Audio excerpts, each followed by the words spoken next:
So, nandito naman po tayo sa ating pantry. Ang ating alagain dito ay isang broodcock na talisayin or gray. Yung asawa niya rito ay 4 na Gilmore hats.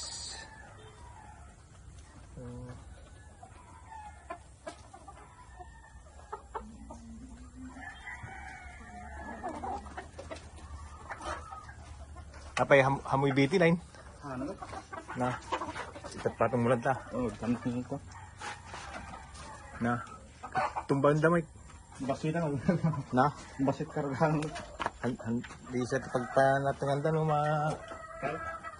Dito ka alagam ni taragam mo.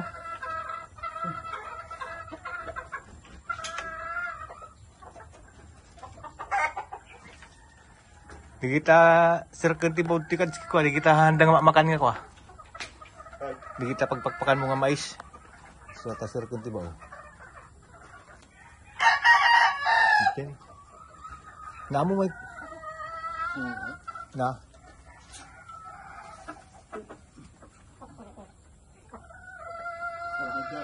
Na.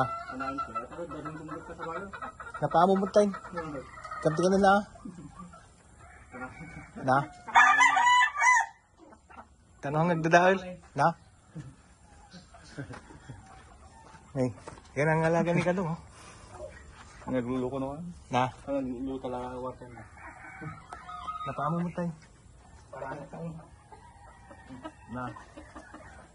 Ang nagdadahil. Ano? Ang tanong.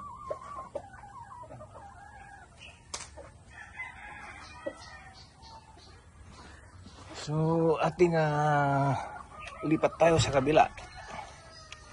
Ganito po tayo dito mag-alaga para hindi manira ng ating mga gamit dito. Ayan, pinapakain natin ng mais.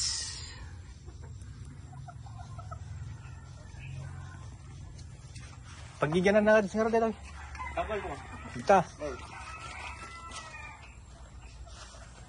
Sino makita TV pusa, di kanan ti pusa. Ako pusa to. Manok to. Kung pinagtubong pa yan nakatong. Opa. Dito po tayo naman sa kabila. Ang ating alaga rito ay ito. Apat lang yung inahin natin dito, no? Dahil nabali yung pakpak ng isa. Nakapagpisa ng 7.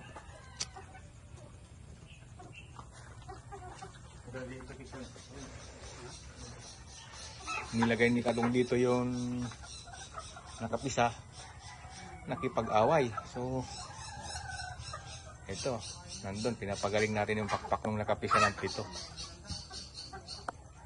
So, si Mr. Roundhead yung tandang natin dito. Pilay-pilay siya.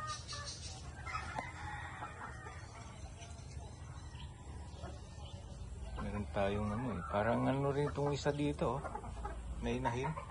Yung itsura niya, parang siya, yung sweater raptor. Pero pang mga to, sweater tong mga inahin natin dito. Sweater golden boy.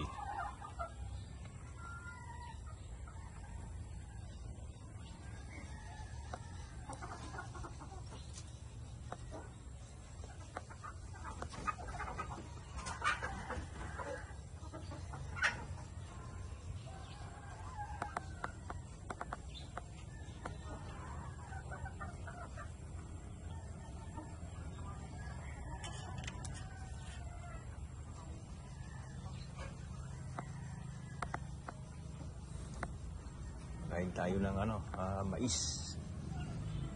Pang maintenance nila. Kasi hindi pa sila mangingitlog at naglulugon pa lang sila, nagpapatigas pa ng kanilang mga balahibo.